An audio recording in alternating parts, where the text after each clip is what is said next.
kau membangkang padaku? Tahun ini kau tidak memberikan tumbal. Ampun, Nyai. Sudah 4 orang saya persembahkan kepada Nyai. 2 orang pembantu. Dan 2 orang yang pinjam uang kepada saya. Sekarang, tidak ada lagi yang mau jadi pembantu di rumah saya. Juga tidak ada lagi yang pinjam uang kepada saya. Orang-orang takut mengalami nasib yang sama. Mati mendadak. Aku tidak mau tahu kau dapat orang dari mana. Pokoknya harus. Kalau kau tidak sanggup, aku akan ambil anakmu. Ampun, Nyai. Ampun, Nyai. Jangan ambil anak saya. Laknat!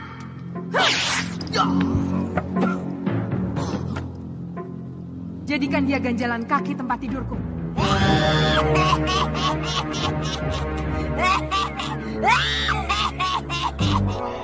Sewaktu Mardian berkenalan dengan saya, dia belum beristri. Jadi sayalah istri pertamanya. Oh, begitu. Jadi sayalah yang berhak untuk mengambil dia kembali ke tangan saya. Tapi sayang, Di, dia sekarang sedang pergi meneruskan sekolahnya. Tapi dia sebenarnya ada di sini, Pak. Tidak, dia tidak ada di sini. Dia pergi jauh. Kalau begitu, Bapak kurang tahu daripada saya. Sebenarnya dia ada di daerah ini. Cuma saya tidak tahu di mana dia bersembunyi. Dia ada di sini? Ya. Dan rasa-rasanya sebentar lagi dia akan datang kemari. Nah, boleh saya menunggu di sini, Pak? Akan datang kemari? Dari mana adik tahu? Bapak dengar lolong anjing itu? Iya. Saya dengar. Itu tandanya sebentar lagi dia akan datang kemari. Wanita ini aneh. Jangan-jangan dia siluman. Hei, boleh saya tahu nama Adi? Nanti kalau adik tidak bertemu dengan Mardian, biarlah saya akan sampaikan kepadanya. Apakah Bapak mengusir saya dari rumah ini? Oh, tidak. Bukan begitu maksud saya. Kukunya panjang-panjang dan hitam mengkilat. Makhluk apa ini? Bapak tampaknya curiga pada saya. Baiklah, saya pergi saja. Saya tidak akan mengganggu Bapak. Karena Bapak orang baik. Ya, baik, ya. Tolong katakan padanya, saya datang kemari untuk menagih janji. Nama saya Nik Ringgi.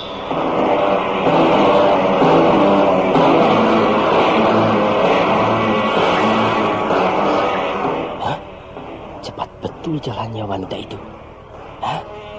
Dia hilang dalam gelap malam.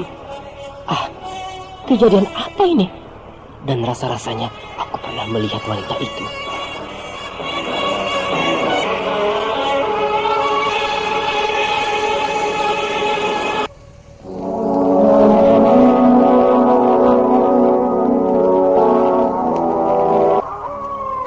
Bas, lihat wanita itu.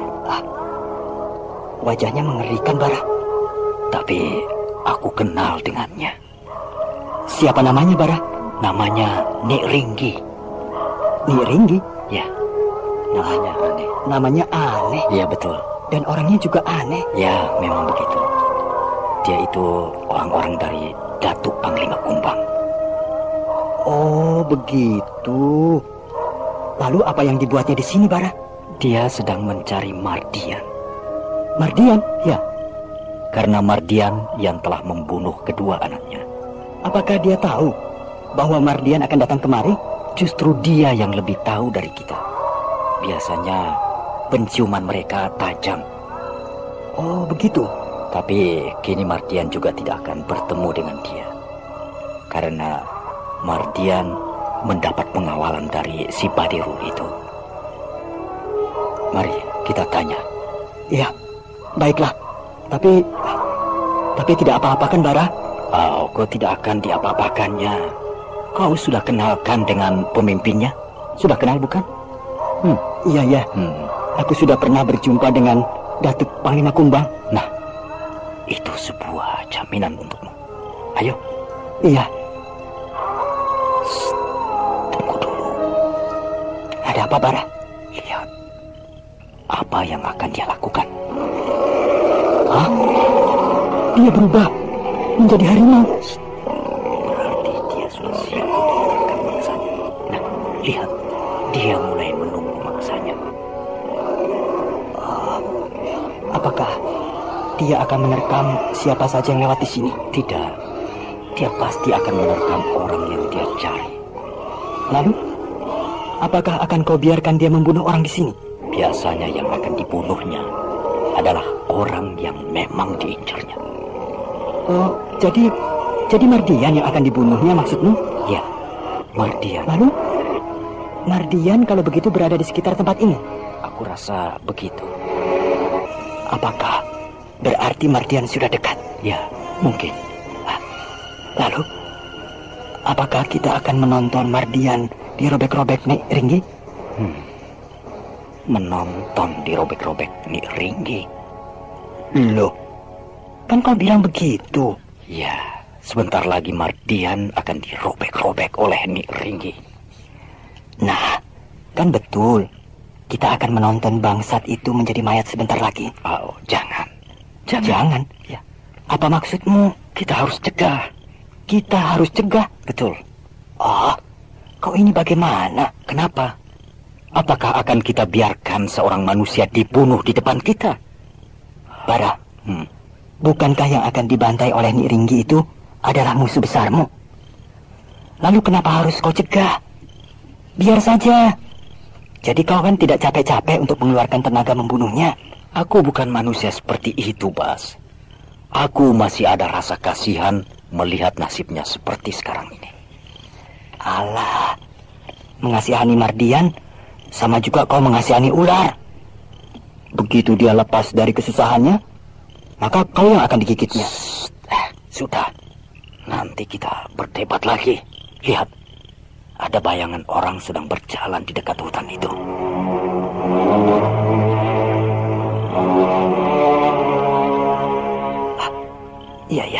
Iya. Tampaknya dia sedang tergesa-gesa. Bukankah itu Mardian? Ya, Mardian. Sekarang kau perhatikan Nik Ringgi itu. Dia sudah siap untuk menerkam mangsanya. Dan kini saatnya aku harus bertindak. Nik Ringgi tidak jadi menerkam. Dia dan Mardian sama-sama terpental dengan arah yang berlawanan. Ya. Apakah mereka terluka oleh serangan kau tadi? Tidak. Mereka hanya terkejut saja. Dan sekarang aku akan serang Mardian supaya dia lari dari daerah ini.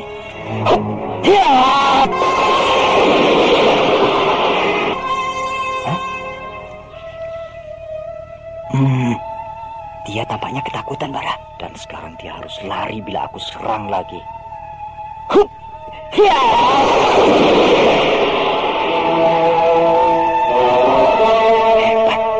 Dia lari. Karena di depannya seperti ada bola api yang mengejarnya bergulung-gulung. Lebih bagus begitu daripada dia dihadang Nik Ringgi dan lalu dirobek-robek oleh anak buah Datuk Panglima Kumbang itu. Marah. Nik Ringgi tampaknya marah pada kita. Kau tenang saja. Biar aku yang menghadapinya. Pangeran, kenapa kau halangi aku? Apakah kau memihak padanya? Maafkan saya, Nik Ringgi. Saya tidak tega melihat Mardian mati dirobek-robek di depan saya. Oh, Pangeran. Sudah berbulan-bulan aku menunggu kesempatan untuk membalas dendam padanya. Kini ketika kesempatan itu ada, kau halangi aku. Aku tahu kau berada di dekatku dari tadi. Tapi aku tidak menyangka kalau kau memihak padanya. Maaf, Nik Ringgi. Aku bukan memihak padanya. Tapi aku tiba-tiba saja tidak tega melihat dia mati dengan cara yang mengerikan begitu. Biarkan aku bawa dulu. ke hadapan Datuk Panglima Kumbang. Dan nanti terserah Datuk yang akan menghukumnya dengan cara apa. Tapi kini semuanya menjadi sia-sia. Tapi aku benar-benar tidak tega melihatnya mati, Nik Ringgi. Apakah kau sekarang sudah tidak suka lagi pada bangsa kami? Pada orang-orang Datuk Panglima Kumbang? Baik, kalau begitu akan aku laporkan pada Datuk. Biar beliau tahu bahwa kau sekarang bukanlah orang yang bisa diajak berkawan lagi. Kau sudah menjadi penghalang kami. Kau musuh dalam selimut. Nik Ringgi, tunggu dulu. Nik Ringgi! Nik Ringgi! Nik Ringgi!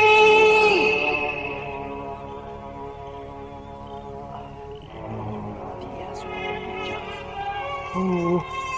Kau membuat persoalan baru saja, Sembara. Ya, dia marah padaku.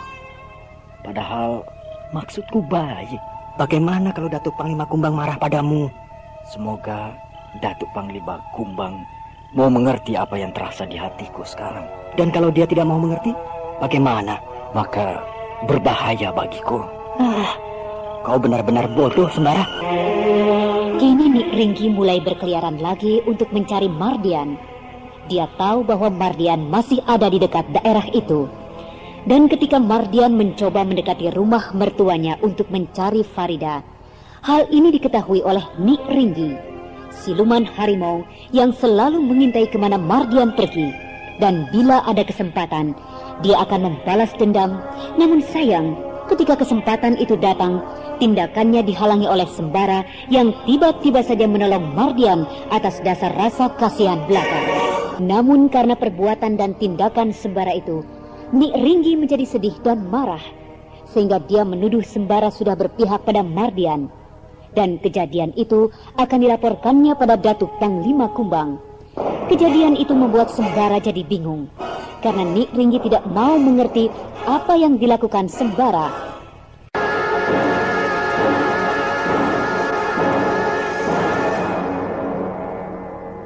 Suni, marilah.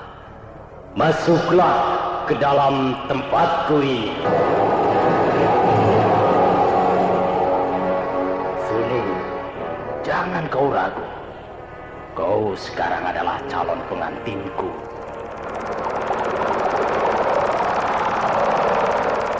Ya, aku akan datang, Ular Hitam.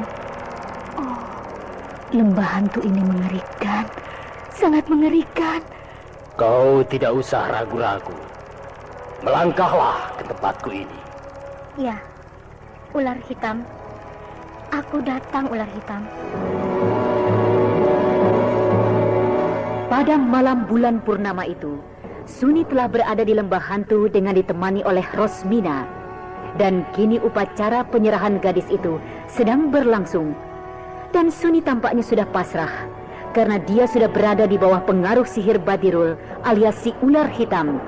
Sehingga kini dia melangkah perlahan-lahan namun pasti menuju tempat yang telah ditentukan itu. Ayo, Rosmina. Tiba-tiba ruangan ini menjadi terang benderang. Ular besar. Ular besar berwarna hitam. Ya, ini aku. Kau terkejut, Rosmina? Tapi suaramu seperti suara Pak Badirul. Ya, memang aku, Badirul, yang bergelar si ular hitam. Mengerikan, mengerikan. Kau jangan pengaruhi Suni. Jangan kau pengaruhi calon pengantinku. Aku rela jadi istrimu. Kau laki-laki gagah. Aku belum pernah melihat laki-laki segagah kau. Ya, aku memang laki-laki yang gagah, yang siap menerimamu. Mari, mari, jangan ragu-ragu. Oh, kejadian apa yang akan aku lihat sebentar lagi? Mengerikan. Suni akan mengalami nasib yang mengerikan. Biarlah aku tidak jadi disembuhkan. Aku tidak tahan melihat peristiwa ini. Kau jangan mempengaruhi Suni. Suni, jangan kau dekati makhluk itu. Jangan kau ganggu dia. Dia terus mendekati makhluk itu. Kau laki-laki gagah. Kau inilah aku. Aku senang menjadi istrimu. Suni, jangan kau dekati dia. Jangan melangkah terus. Suni, jangan. Aku sebentar lagi jadi pengantin. Ya, sebentar lagi kau jadi pengantin. Dan kau bersedia. Duduk dan bersedia. Suni, jauhi dia. Ular itu mulai bergerak. Dia mulai membeli tubuh Suni. Suni, jangan dekati dia. Kau memang benar-benar laki-laki jantan. Pelukanmu membuatku hangat. Kau gagah dan perkasa. Dia melilit tubuh Suni. Kenapa Suni tersenyum begitu? Suni!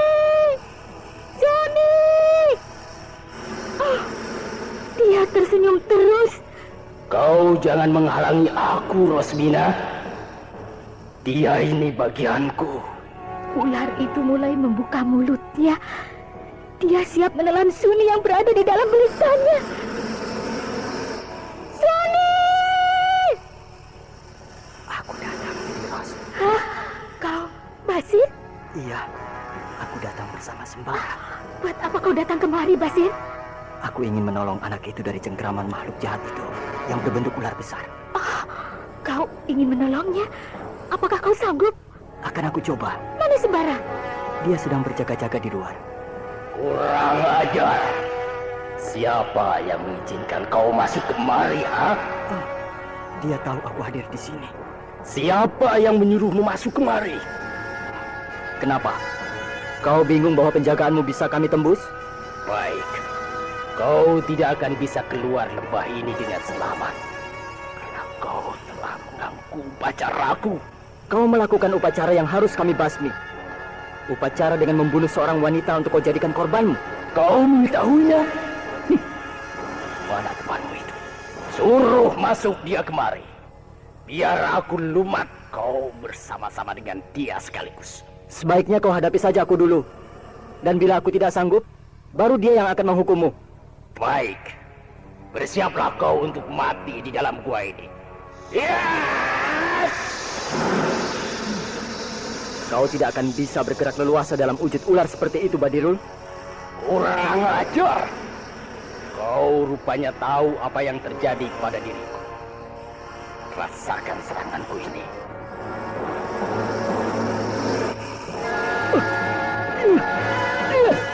Perkelahian antara Basir dan Badirul yang sedang berbentuk ular besar tidak terelakkan lagi. Ular hitam dan besar itu bergerak ke sana kemari. Sementara Basir dengan sigap mengelak bila serangan-serangan ular besar dan hitam itu menyerpa badannya.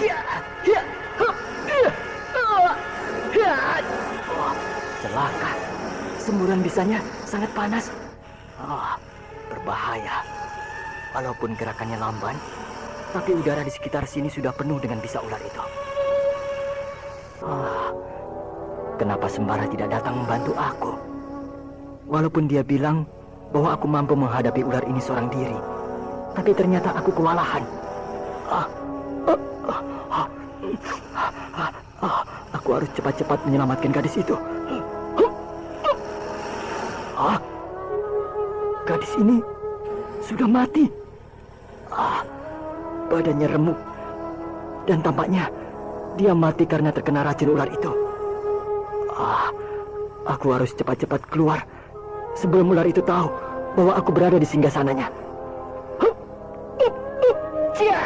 Kau mau kemana, anak muda? Jalan keluar sudah aku tutup. Sedangkan kawanmu itu tidak akan bisa masuk kemari. Ular itu menghadangku di pintu gua ini. Celaka, aku tidak bisa keluar. Basir memang benar-benar terjebak di dalam gua itu. Begitupun Sembara yang menunggu di luar juga kena jebak dukun Badirul yang sakti itu. Kemudian Sembara melihat Basir berhasil keluar dari gua dan membawa Suni dalam pelukannya. Sehingga Sembara kemudian membuntuti kemana Basir pergi. Padahal yang dilihat Sembara justru hanya Fata Morgana.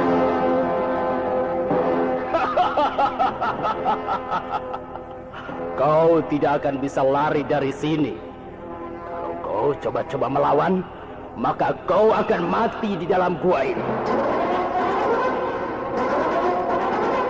Mendengar ancaman Badirul yang sedang berubah menjadi ular hitam dan besar itu, Basir menjadi ragu-ragu. Sementara itu, asap racun di dalam gua semakin menyesakkan nafasnya. Dan tanpa bisa berbuat banyak, Basir rubuh tidak sadarkan diri.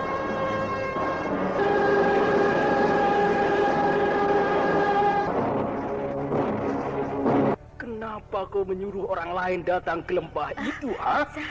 Saya tidak menyuruh siapa-siapa, Pak. Itu buktinya. Ada 2 orang pemuda yang masuk ke lembah itu sewaktu upacara sedang berlangsung. Saya betul-betul tidak menyuruh siapa-siapa datang ke sana. Sungguh, saya berani sumpah.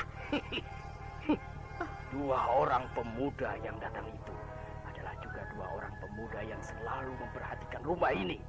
Dan kau tentu kenal dengan mereka. Saya betul-betul tidak tahu. Saya tidak kenal mereka. Kau betul-betul pembohong besar. Anak muda itu memanggil pipi padamu. Apakah itu berarti lain? Oh iya, saya ingat. Tapi saya tidak tahu siapa dia. Baik. Kalau kau tidak mau juga mengaku, tidak apa-apa. Tapi sebentar lagi, kau akan aku bawa menemui orangnya. Supaya kau bisa melihat siapa dia sebenarnya. Bencana ini bertambah dalam memerosotkan aku. Dan kau juga harus tahu bahwa dengan kejadian itu, penyakitmu tidak bisa aku sembuhkan. Tidak bisa disembuhkan? Ya, tidak bisa. Lalu, bila saya bisa sembuh, Pak? Kau masih ingin sembuh? Iya, benar. Saya sangat mengharapkan bisa sembuh. Baik, aku masih kasihan padamu. Walaupun kau telah melanggar dan membuyarkan pengobatanku. Lalu, apa yang harus saya lakukan? Kau harus menyediakan seorang gadis lagi buatku. Seorang gadis lagi? Apa tidak ada syarat yang lain? Syarat yang lain? Ya, yang lain yang bagaimana? Misalnya, tanpa harus mengorbankan nyawa orang. Tidak, cuma itu syaratnya. Kalau kau tidak mau, silahkan kau pergi dari sini. Aku tidak akan menahanmu dan menghukummu seperti si Mardian. Iya, baiklah. Saya akan coba. Tapi saya tidak tahu apakah saya bisa atau tidak. Bisa atau tidak bisa, itu bukan urusan. Sebenarnya Badirul itu merasa kasihan pada Rosmina yang gagal dia obati karena ada gangguan dari Basir yang tiba-tiba saja bisa masuk ke dalam gua itu tanpa mendapat rintangan sedikit pun. Kemudian dia memberikan kesempatan sekali lagi untuk bisa mencari seorang gadis untuk dikorbankan di lembah itu. Sementara itu Badirul sudah mendapat kekuatan ilmunya kembali ketika pada malam itu dia telah mendapat korban, yaitu seorang gadis yang bernama Suni yang telah mati secara mengerikan di dalam gua itu. Pergilah. Iya, saya pergi. Dan kau jangan kembali kemari sebelum membawa seorang gadis untuk tumbalmu. Seorang gadis lagi untuk tumbalku. Mengerikan. Kenapa? Kau masih ragu-ragu? Tidak. Ya, saya akan coba. Bagus. Ya, saya permisi. Tapi kau harus bertemu dulu dengan pemuda itu.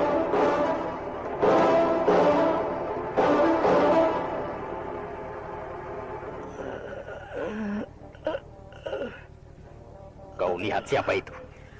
Iya, saya... Kau kenal padanya bukan? Dia orang kampung saya. Dan kalau begitu, benar kau yang menyuruhnya masuk ke gua itu bukan? Tidak, aku tidak menyuruh siapa-siapa ke sana. Tampaknya kau memang berbicara jujur. Tapi aku merasa bahwa anak muda itu pasti ada yang menyuruh. Namun aku tidak tahu siapa dia. Baiklah, kau boleh pergi. Tapi kenapa dia dikurung seperti itu? Bagiku, siapa-siapa yang mencoba melawanku akan aku kurung seperti binatang. Oh, begitu. Ayo, pergilah.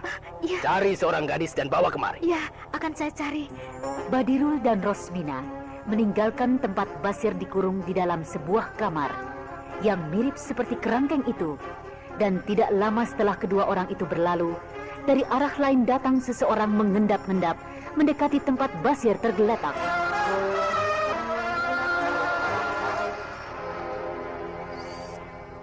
Kau masih pusing?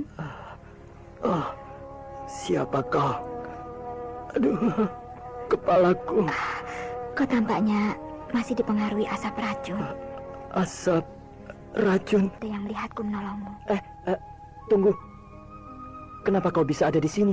Nanti kau juga akan tahu. Nah, sudah ya, aku pergi dulu.